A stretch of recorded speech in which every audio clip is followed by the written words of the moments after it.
Hello guys, अस्सलाम वालेकुम। मैं आपको अपने channel Islam and science by Abdullah में खुशामदीद कहता हूँ। तो सबसे पहले हमारे चैनल को सब्सक्राइब कर लें।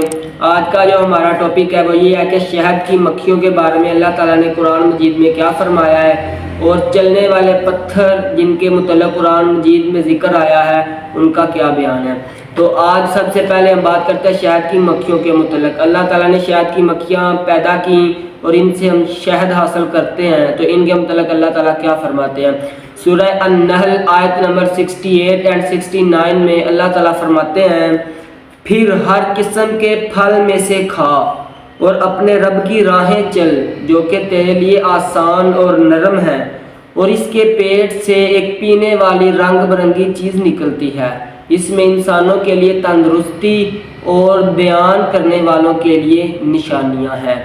इस तरह अल्लाह ताला शहद की मक्खी के हवाले से बयान। इसमें अब हम देखते हैं कि अल्लाह ताला फरमा रहे हैं कि उनके पेट से पीने वाली एक रंग बिरंगी चीज़ निकलती है जिसमें इंसानों के लिए तंदुरुस्ती है और निशानी है बयान करने वालों के लिए। अब हम देखते हैं कि साइंस इसके मुतल्लिक़ क्या कहती है। साइंस की जदीद तहकीक से ये बात साबित हुई है कि शहद के अंदर एंटीऑक्सीडेंट और एंटी बैक्टीरियल अज्जा पाए जाते हैं जो बहुत सी बीमारियों से इंसान की हिफाजत करते हैं, जो कि अल्लाह ताला ने फरमाया हुआ है कि इसमें ध्यान करने वालों के लिए निशानियां हैं और इंसानों के लिए तंदुरुस्ती है। अब हम देखते हैं कि साइंस भी इस चीज़ को साबित कर रही है कि शहद के अंदर इंसानों के लिए तंदुरुस्ती है।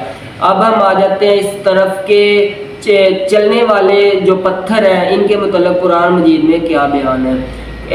कैलिफोर्निया के अंदर ये पत्थर मौजूद हैं और हर पत्थर 320 किलोग्राम का एक पत्थर है।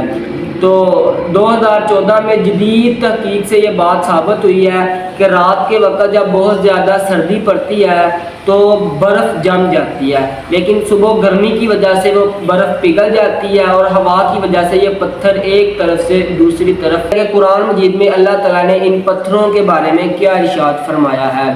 सूरतुल बकरा आयत नंबर 74 में अल्लाह ताला फरमाते हैं, फिर इसके बाद तुम्हारे दिल सख्त हो गए तो वो पत्थरों की तरह हैं, बल्कि इनसे भी ज़्यादा सख्त हैं, और पत्थरों में कुछ वो हैं जिनसे नदियां बह निकलती हैं, और कुछ वो हैं कि जब फट जाएं तो इनसे पानी निकलता है, और कुछ वो हैं जो अल्लाह के डर से गिर पड़ते हैं, और अल्लाह तुम्हारे आमाल से हरगिज़ बेखबर नहीं है। इस तरह अल्लाह ताला इन पत्थरों का जिक्र भी कुरान मजीद में कर रहे हैं, जो कि 2014 में इन पत्थरों की बात साबित हुई है किस तरह मूव करते हैं, और अल्लाह ताला ने आज से 1450 साल पहले कुरान मजीद में इस बात को बता दिया। माशाअल्लाह, सुभान अल्लाह, क्या बात है कि अल्लाह ताला ने कुरान मजीद में हर चीज़ को तफसील के साथ बयान किया हुआ है। इस तरह की और ज़्यादा इन्फॉर्मेटिव वीडियोज़ हम आपके पास लाते रहेंगे, तो इसके लिए हमारे चैनल को सब्सक्राइब करें। जी, अल्लाह हाफ़िज़।